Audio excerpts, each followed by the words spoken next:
Speaking of connections, let me tell you that I had one of the most enjoyable experiences I've ever had on the rooftop of the Department of the Interior in June of 2009. Now, it was hot, but we had some ice cream, which was a good thing. But we were there because we were giving an award to a partner in the Monarch Live program, and that was the Prince William County Schools.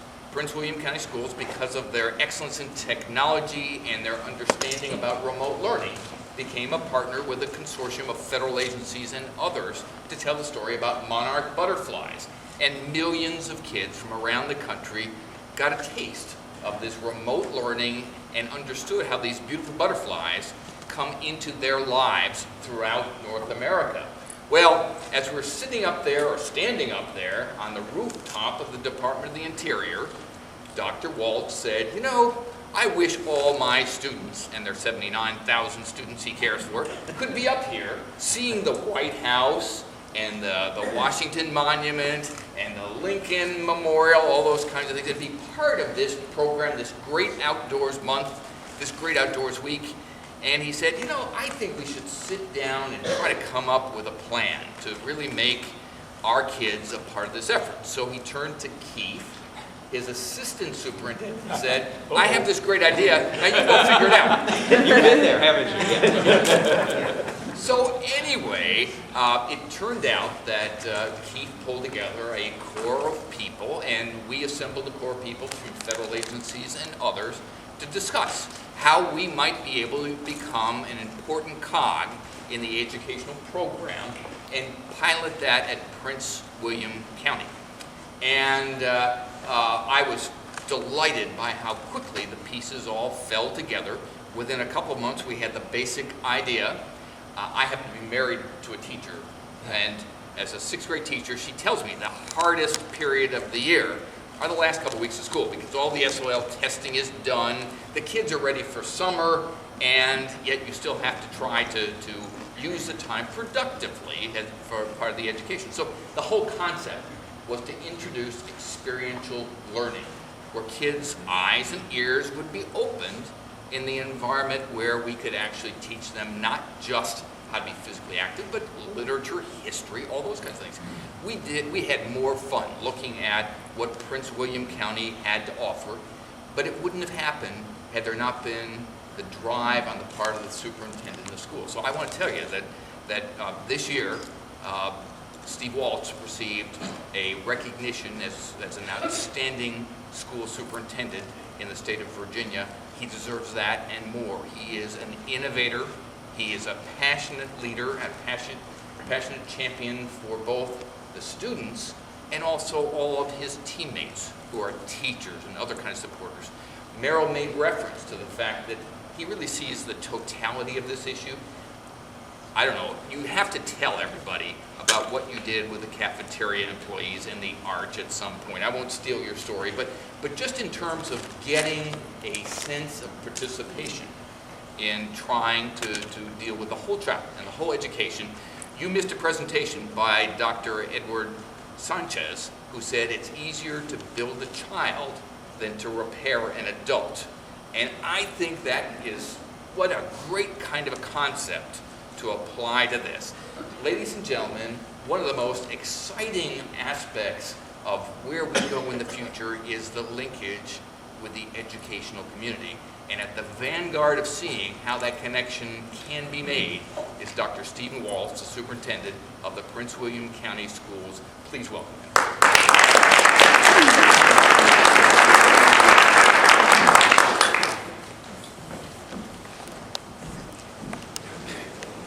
Well, good afternoon, everyone. And again, I want to reintroduce Keith Iman, who's going to be co-presenting with me.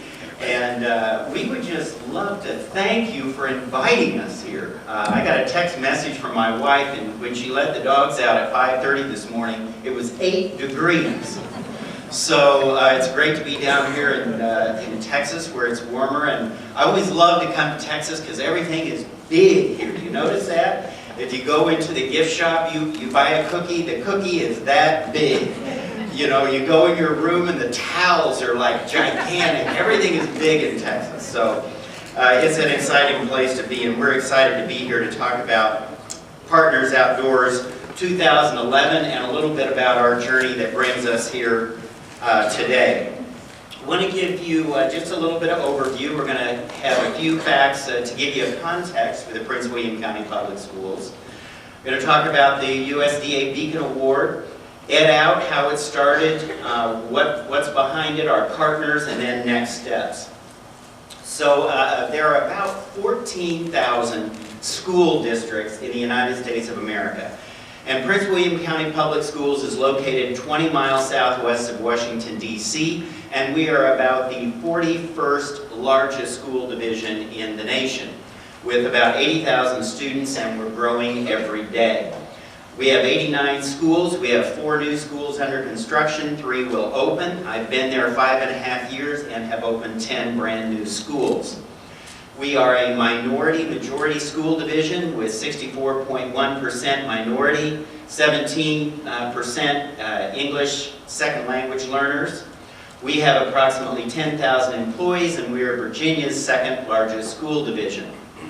One of the things that we're really excited about is last year we were named one of the nation's 100 best communities for young people, and you can see us down there at the foot of the Washington Monument on the day that they announced the 100 best communities for young people in America. And, you can see over on the right, I was there, our board chairman and a bunch of the high school students representing each of our 10 high schools were there. And it was really exciting. And I truly believe that one of the reasons that we were named as one of 100 best communities for young people is because of the new and different kinds of things that we are doing for our young people, including things like Ed Out. Now, Derek talked a little bit about receiving this award, and of course, you know, with every story, there's always a few inside things on the roof of that department. What you can't tell there, thankfully, is I was so preoccupied, I knew my shirt was wringing wet. I was afraid my jacket, my suit coat, was going to start sticking to the shirt. But we're on the roof that day and trying to be very professional there in my suit. But it was exciting because we won this award for helping bring the outdoors to students all across America. And Keith, if you would play a short video clip of Monarch.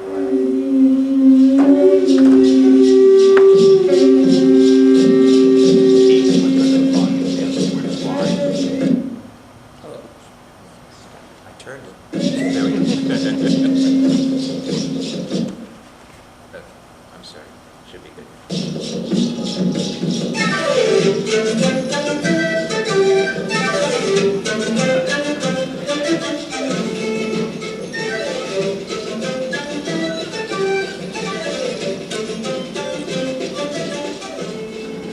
Welcome to Monarch Live, a distance learning adventure. Activity was taking place here where people were dumping all types of debris and a construction mess on site. And what we did was that we started with a community cleanup campaign to just say enough is enough. Of central Mexico in winter. That's really cool. These trees are very important to the life cycle of the monarch butterfly, and it's important that there be enough of those trees and that those trees are healthy. Without them, a piece of the puzzle is missing. Landowners in the United States and Canada must consider the entire web of life when we make land use decisions, including the kinds of vegetation we keep and we manage. So as conservationists, we need to do what we can to protect them. Sure, I know. This is remarkable because monarchs can guide, navigate, as people are aware that our engine navigates. Habitat here in Illinois is a very, very important thing that has happened to butterflies. And it's these butterflies. This is a local question. Students from Christ the King School here in Chicago. Right. The energy is the fat. The fat is critical. Even the pot. Now we can attract monarch butterflies and other butterflies right to our door. Great. Thanks, Chelsea, for that information. Is yet come to increase and estimating the density. So let's know how Have the you planting or made some future plans on how to help the monarchs survive? Yes, I have made future plans, such as planting more flowers for food. It starts to snow. Well, I'm gonna go, yes, I'm gonna go down to Mexico. Well, I'm gonna fly, fly, fly. can see, that's just a compilation of a few excerpts from Monarch Life where students and adults tracked these butterflies from their entire migration pattern, and it was exciting. But it was on that route that Derek and I first met, and I was pretty impressed by Derek. He's a high energy guy, and he was talking about, we got to do more to get kids out and that type of thing. And we talked about the fact that when school testing is completed, and we know we do this all across America, we've got this window of opportunity for great education between then and the final day of school. But in a lot of places, they sort of shut down. Well, in Prince William County, we gear up, and we geared up last year with Ed Out. In your folders there, you'll see a little bit of information about Ed Out, and on the back of the sheet that has this at the top, you'll see all of the partners that were a part of our school division's national pilot of Ed Out. And you can see, if you flip over to the back side, in fact, probably several of you represented in this room will see your logo on there. But it was a tremendous partnership to make this happen, and one that was truly a success. I want to give you just a little bit of context about my personal motivation behind this. I grew up in Kansas, grew up in Great Bend, Kansas, which is smack dab in the middle of nowhere, but it was actually a great place to grow up. My mom and dad were very involved in scouting, very involved with youth groups, and very involved in a church in that town. And you can see that arrow. I look a little bit different there with my flat top. But I was getting my Boy Scout All-Atara Day Award in that picture. But I have a lot of memories about those days in scouting because we obviously, we went camping, and we went camping every month. And certainly learned a lot about the great outdoors, and it was very exciting. I guess we probably all have a ton of stories, especially if you were in those kinds of organizations like scouting. But I'll never forget one of my biggest memories of scouting is I was working on my hiking merit badge, and in that merit badge you do a series of smaller hikes, and then you have to do a 20-mile hike. Well, it just so happened that the 20-mile hike was in the dead of winter, and yes, it snowed, and yes, we were in tents. And the night before, we camped out, and then we went on this 20-mile hike. And somewhere along the line, I had learned a couple of things about keeping warm. This was an unusual twist in the weather, as we're all so familiar with, so it got much colder than was forecast, and the snow came, and that wasn't in the forecast either, but nonetheless, there we were in our tents. And so I remembered a couple of things. One is that you could take your poncho and wrap the end of your sleeping bag, and it would help retain the heat. Something else that I remembered learning at one point in time was as the campfire started to die down, to put some rocks in there, and you could slip those rocks under your sleeping bag, and that would also help sustain you through the night. So, young kid and not really thinking this through, I put the rocks in the fire. I wrapped my poncho underneath the sleeping bag, and then I put the rocks underneath and melted the poncho altogether, which was not very useful the next day. But at any rate, lots of good memories and tons of time in the great outdoors. I still do this today. You can see in the picture up there on the left, that's our daughter. She's a second grader, and we're very interested in having her be in the great outdoors.